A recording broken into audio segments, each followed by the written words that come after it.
அனைவருக்கும் வணக்கம். Welcome to TNPSC Ganesh YouTube channel. Friends, நம்ம பாலிட்டி கொஸ்டின்ஸ் 30 கேள்விகளாக தினமும் பாட்டு வரோம். இந்த வீடியோ பதிவில் பார்த்தீங்கன்னா 22-23ஆம் ஆண்டு தேர்வில் கேட்கப்பட்ட பாலிட்டி கேள்விகள் என்னங்கிறத பார்த்துடலாம். கண்டிப்பாக இந்த வீடியோ பதிவுகள்லாம் ஜிகே கொஸ்டின்ஸ் குரூப் 4 குரூப் 2க்கு உங்களுக்கு ரொம்ப யூஸ்ஃபுல்லாக இருக்குன்னு நம்புகிறோம். முதல் கேள்வி பாருங்கள். ஜனாதிபதி பற்றிய பட்டியல் 1 பட்டியல் 2 பொருத்துக. விதி 53 எதை பற்றி பேசுகிறது? விதி 352. அதே மாதிரி பார்த்தீங்கன்னா விதி 76 அந்த விதி 75. ஆப்ஷனில் விதி 53 மத்திய அரசின் இந்தியாவின் நிர்வாக அதிகாரம் குடியரசுத் தலைவரிடம் உள்ளது என்று கூறுகிறது. விதி 352 தேசிய அவசர நிலையை குறிக்கிறது. விதி 76 இந்திய தலைமை வழக்குரைஞர் நியமனம். விதி 75 பிரதமர் நியமனத்தை பற்றி பேசுகிறது. ஆப்ஷன் பி இதற்கு சரியான பதில். இந்திய அரசியல் சாசனத்தின் எந்த பகுதி 3 நிலை பஞ்சாயத்து அமைப்புகள் நிறுவ வழிவகுக்கிறது? இந்திய அரசியல் சாசனத்தின் எந்த பகுதி 3 நிலை பஞ்சாயத்து அமைப்புகள் நிறுவ வழிவகுக்கிறதுன்னு பார்த்தீங்கன்னா பகுதி 9 என்பது சரியான விடை. மத்திய அமைச்சரவை தொடர்பாக பின்வரும் கூற்றுகளை ஆராய்க. இந்திய அரசியலமைப்பு விதி 74வது அமைச்சரவையை விளக்குகிறது. இது கூட்டு பொறுப்பை பெற்றிருக்கவில்லை. இவற்றுள் பாருங்க ஆப்ஷன்ல இதில் பார்த்தீங்கன்னா 1 மற்றும் சரியானது என்பது சரியான விடை. இது கூட்டு பொறுப்பை பெற்றிருக்கிறது, பெற்றிருக்கவில்லை என்பது தவறு. பின்வரும் வாக்கியங்களில் 42வது இந்திய அரசியலமைப்பு திருத்தத்துடன் பொருந்தாத கூற்று எது? அந்த 42வது 1976 மேற்கொள்ளப்பட்டது திருத்தத்துடன் பொருந்தாத கூற்று. சமயச்சார்பற்ற என்ற வார்த்தை அரசியலமைப்பு முகப்புரையில் சேர்க்கப்பட்டது என்பது சரி. அரசாங்கம் அனைத்து சமயங்களையும் சமமாக பாதுகாத்தது. சமயச்சார்பற்ற மற்றும் சோசியலிச என்ற வார்த்தைகளுக்கு முக்கியத்துவம் கொடுக்கப்பட்டது. சில திருத்தங்கள் முகப்புரை கடைசி பத்தியில் ஏற்படுத்தப்பட்டது என்பது பொருந்தாத ஒன்றாகும். அலகாபாத்திலிருந்து இந்தியன் பிரஷால் வெளிவந்த ஆங்கில மாத இதழான இந்துஸ்தான் ரிவ்யூ அதனுடைய ஆசிரியராக இருந்தவர் யார்? இந்துஸ்தான் ரிவ்யூ இது அலகாபாத்திலிருந்து இந்தியன் பிரஸால் வெளிவந்த ஆங்கில மாத இதழ். இந்துஸ்தான் ரிவ்யூ இதழின் ஆசிரியராக இருந்தவர் யாருன்னு பார்த்தீங்கன்னா சச்சிதானந்த சின்ஹா என்பது சரி. நிரந்தர நிலவரியை ஆதரித்தும் மற்றும் அரசினால் விதிக்கப்படும் அதிகப்படியான வரியை ஒவ்வொரு தனிநபரே கட்ட வேண்டும் என கூறியது யார்? நிரந்தர நிலவரியை ஆதரித்தும் மற்றும் அரசனால் விதிக்கப்படும் அதிகப்படியான வரியை ஒவ்வொரு தனிநபரே கட்ட வேண்டும் என கூறியது ஆப்ஷன்ல பார்த்தீங்கன்னா ராஜாராம் மோகன் ராய் ஆவார். மத்திய மற்றும் மாநில உறவுகளை சீர்திருத்த முக்கியமான பரிந்துரைகளை வழங்குபவை எந்த குழு? இதில் பார்த்தீங்கன்னா உங்களுக்கு தெரியும்னு நினைக்கிறேன். சர்க்காரியா குழு, பஞ்சி அதாவது புஞ்ச் குழு, ராஜமன்னார் குழு, ராயல் குழு. இதில் மத்திய மற்றும் மாநில உறவுகளை எந்த குழுன்னு பார்த்தீங்கன்னா ஆப்ஷன் டி தான். அதாவது சர்க்காரியா புஞ்சி குழு, ராயல் குழு ராஜமன்னார் குழு. ராயல் குழு என்பது தவறு. ஆப்ஷன் டி சரியான விடை. கீழ்கண்டவற்றுள் எது லோக்பால் அமைப்பை பரிந்துரைத்தது? எந்த ஆணையம் அல்லது குழு லோக்பால் அமைப்பை பரிந்துரைத்தது? ஆப்ஷன்ல பார்த்தீங்கன்னா முதல் நிர்வாக சீர்திருத்த ஆணையம் தான் லோக்பால் அமைப்பை பரிந்துரைத்த அமைப்பாகும். ராஜஸ்தானில் பஞ்சாயத்து ராஜ் நிறுவிய முதல் மாவட்டம் எது? ஆப்ஷன்ல பாருங்க கோடா, மாதோப்பூர், ஜவாவார். இதில் பார்த்தீங்கன்னா நாகவர் என்ற இடத்தில் தான் முதல் பஞ்சாயத்து ராஜ் நிறுவிய முதல் மாவட்டமாகும். ஒரு கட்சி தேசிய கட்சி என்ற அங்கீகாரத்தை பெற கீழ்கண்ட எந்த அளவுகோலின்படி இருக்க வேண்டும்? ஆப்ஷன் அப்படி பாருங்க. ஏதேனும் 4 மாநிலங்களில் 6% வாக்குகளை பெற்றிருத்தல். அதே மாதிரி மக்களவைக்கான தேர்தலில் 2% உறுப்பினர்களை ஏதேனும் 3 மாநிலங்களில் தேர்ந்தெடுக்கப்பட்டிருக்க வேண்டும். ஏதேனும் 4 மாநிலங்களில் மாநில கட்சி என்ற அங்கீகாரத்தை பெற்றிருத்தல். இதுல 3மே 1 2 3 சரி. ஏதேனும் 3 மாநிலங்களில் 8% வாக்குகளை பெற்றிருத்தல் என்பது தவறான ஒன்றாகும். அரசியலமைப்பின் அடிப்படை அம்சங்கள் மாற்ற இயலாது என்று உச்சநீதிமன்றம் தீர்ப்பளித்தது கீழ்வரும் எந்த வழக்கின்படி?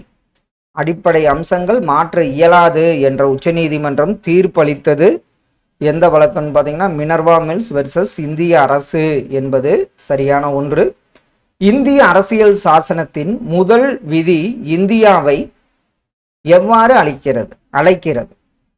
இந்திய அரசியல் சாசனத்தின் முதல் விதி இந்தியாவை ஒன்றிய மாநிலங்கள் என்று அழைக்கிறது. ஆப்ஷன் பி சரியான ஒன்று. அரசியலில் பிளவுவாதம் என்பது ஒரு கீழ்வரும் குறைபாடாகும். அரசியல்ல பிளவுவாதம் என்பது தேர்தல் போட்டி என்பதன் குறைபாடாகும். ஆர்டிக்கல் இந்திய அரசியலமைப்பின் 335வது பிரிவு இடஒதுக்கீடை எதற்கு வழங்குகிறது? Article 335 of the Indian Constitution provides reservation for what? ஆப்ஷன்ல பாத்தீங்கன்னா பட்டியல் சாதியினர் பழங்குடியினருக்கு அரசு பணிகளில் இடஒதுக்கீடு பற்றி வழங்குகிறது. ஆப்ஷன் ஏ சரியான ஒன்று. லோக் ஆயுக்தா தனது வருடாந்திர அறிக்கையை யாரிடம் சமர்ப்பிக்கிறது? லோக் ஆயுக்தா தனது வருடாந்திர அறிக்கையை யாரிடம் பார்த்தீங்கன்னா ஆளுநரிடம் சமர்ப்பிக்கிறது என்பது சரி. சரியான பொருத்தத்தை தேர்வு செய்க. இதுல பார்த்தோன்னே சொல்லிடுவோம். ஆர்டிக்கல் 226 சட்டப்பிரிவு 200 உயர்நீதிமன்றத்தில் எடுத்தாளப்படுகிறது. 32 சட்டப்பிரிவு உச்ச நீதிமன்றத்தில் எடுத்தாளப்படுகிறது. சட்டப்பிரிவு 40 அடிப்படை உரிமை என்பது தவறு. 51 தான் ஏதான் அடிப்படை உரிமை. ஆர்டிக்கல் 51A அரசு நெறிமுறை கோட்பாடு என்பது தவறு. ஆப்ஷன் பி தான் 1 2 சரியான இணையாகும். அடுத்த ஒன்று ராஜமன்னார் குழுவை பற்றிய கீழ்காணும் சொற்றொடரில் எது சரியானது? ராஜமன்னார் குழு 1969 அமைக்கப்பட்டது. இது தவறு. இக்குழு 1971 அதன் பரிந்துரைகளை அளித்தது. இக்குழு ஒன்றிய மாநில உறவுகளை ஆராய்வதற்காக அமைக்கப்பட்டது. இதுல ஆப்ஷன்ல பாத்தீங்கன்னா 2 3 கூற்றுகள் மட்டும் சரியான ஒன்றாகும். கீழ்வரும் அமைப்புகளை சிறியதிலிருந்து பெரியது என வரிசைப்படுத்துக. இதுல சிறியது ஃபர்ஸ்ட் எதுன்னு பாத்தீங்கன்னா கிராம சபை, அடுத்தது கிராம ஊராட்சி, அடுத்த ஒன்று ஊராட்சி ஒன்றியம், மாவட்ட ஊராட்சி மன்றம். ஆப்ஷன் பி தான் சரியான அமைப்பு. சிறியதிலிருந்து பெரியது கிராம சபை, கிராம ஊராட்சி, ஊராட்சி ஒன்றியம், மாவட்ட ஊராட்சி மன்றம் என்பது சரி. அரசு வழிகாட்டி நெறிமுறைகள் என்பது அடிப்படை உரிமைகளை மீறி செயல்படக்கூடாது என உச்ச நீதிமன்றம் தீர்ப்பளித்த வழக்கு எந்த வழக்கு?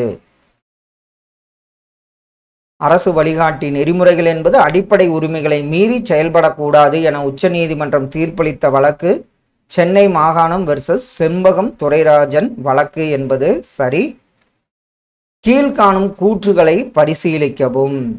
மண்டல் குழுவை அமைத்தது மொராஜி தேசாய் அரசாங்கமாகும். அடுத்த ஒன்று அரசாங்க பணிகளில் இதர பிற்படுத்தப்பட்டோருக்கான இடஒதுக்கீடு 1993 நடைமுறைப்படுத்தப்பட்டது. இந்திர சகானி வெர்சஸ் ஒன்றிய அரசு வழக்கு இடஒதுக்கீடு தொடர்பானதாகும். இதுல நம்ம பார்த்தோமே சொல்லிடுவோம். 3 கூற்றுகளுமே சரியான ஒன்றாகும். தேசிய வளர்ச்சி குழு செயல்பாட்டுக்கு வந்த நாள் எந்த நாள்? தேசிய வளர்ச்சி குழு ஆப்ஷன்ல பாத்தீங்கன்னா 6 ஆகஸ்ட் 1952 செயல்பாட்டுக்கு வந்தது. திட்டக்குழுவின் தலைவர் யார்? தமிழ்நாடு திட்டக்குழுவின் தலைவராக உள்ளவர் யாருன்னு பார்த்தீங்கன்னா முதலமைச்சர் என்பது சரியான விடை. இந்தியாவின் சரக்கு மற்றும் சேவை வரி சட்டம் நடைமுறைக்கு வந்தது எந்த நாள்? இதெல்லாம் அடிக்கடி பார்த்துருக்கோம். ஜூலை 1 2017 அன்று. இந்திய அரசியலமைப்பால் அங்கீகரிக்கப்பட்ட மொழிகளின் எண்ணிக்கை இதுவும் ரிப்பீட்டட் கொஸ்டின் தான். 22 மொழிகள் அங்கீகரிக்கப்பட்டுள்ளன. வேறுபட்ட தனித்துவமிக்க மொழி மற்றும் கலாச்சாரத்தை உடைய மக்களினை பாதுகாப்பதில் தொடர்புடைய இந்திய அரசியலமைப்பின் பிரிவு எது? வேறுபட்ட தனித்துவமிக்க மொழி மற்றும் கலாச்சாரத்தை உடைய மக்களினை பாதுகாப்பதில் தொடர்புடைய இந்திய அரசியலமைப்பின் பிரிவு 29ல் 1 என்பது சரியான விடை. இந்திய அரசு சட்டம் 1935 படி தேசிய அளவில் நீதிமன்றமானது நிறுவப்பட்டது. அதன் பெயர் என்ன? 1935 படி தேசிய அளவில் நீதிமன்றமானது நிறுவப்பட்டது. அதன் பெயர் என்னன்னு பார்த்தீங்கன்னா இந்திய கூட்டாட்சி நீதிமன்றம், ஃபெடரல் கோர்ட் ஆஃப் இந்தியா என்பது சரியான ஒன்று. அரசியல் சட்டப்பிரிவு 263 மாநிலங்களுக்கு இடையேயான குழுவை உருவாக்கியதின் நோக்கம் என்ன? 263 படி மாநிலங்களுக்கு இடையேயான குழுவை உருவாக்கியதின் நோக்கம், அப்படி ஆப்ஷன்ல பாருங்க, மாநில அரசுகளுக்கு இடையிலும் ஒன்றிய மற்றும் மாநில அரசுகளுக்கு இடையிலும் வலிமையான ஒத்துழைப்பினை ஏற்படுத்தி ஒரு ஒருமைப்பாட்டை வலியுறுத்த என்பதுதான் சரியான விடையாகும். பின்வரும் எந்த விதிகள் குடியரசுத் தலைவரை பதவி நீக்கம் செய்ய வழிவகுக்கிறது? குடியரசுத் தலைவரை பதவி நீக்கம் செய்யும் வலியுறுத்தும் பிரிவு விதி 56 1B மற்றும் 61 என்பது சரியான விடை. இந்திய அரசியலமைப்பில் எந்த விதிகளின் அடிப்படை கடமைகள் கொடுக்கப்பட்டுள்ளன? இதுவும் அடிக்கடி கேட்கப்பட்ட கேள்வி. விதி 51A என்பது சரியான விடை. ஆர்டிக்கல், அதாவது இந்திய அரசியலமைப்பு சட்ட பிரிவு 5 எதை கையாளுகிறது? இது ஒரு முக்கியமான கேள்வி. சட்டப்பிரிவு பார்த்தீங்கன்னா இந்தியன் சிட்டிசன்ஷிப், இந்திய குடியுரிமையை கையாள்கிறது என்பது சரியான விடை. ஃப்ரெண்ட்ஸ், இன்று ஒரு 30 கேள்விகள் பார்த்தோம் பாலிட்டி ரிலேட்டடாக. கண்டிப்பாக இதெல்லாம் உங்கள் ரிவிஷனுக்கு ரொம்ப யூஸ்ஃபுல்லாக இருக்குன்னு நம்புகிறோம். Thank you all.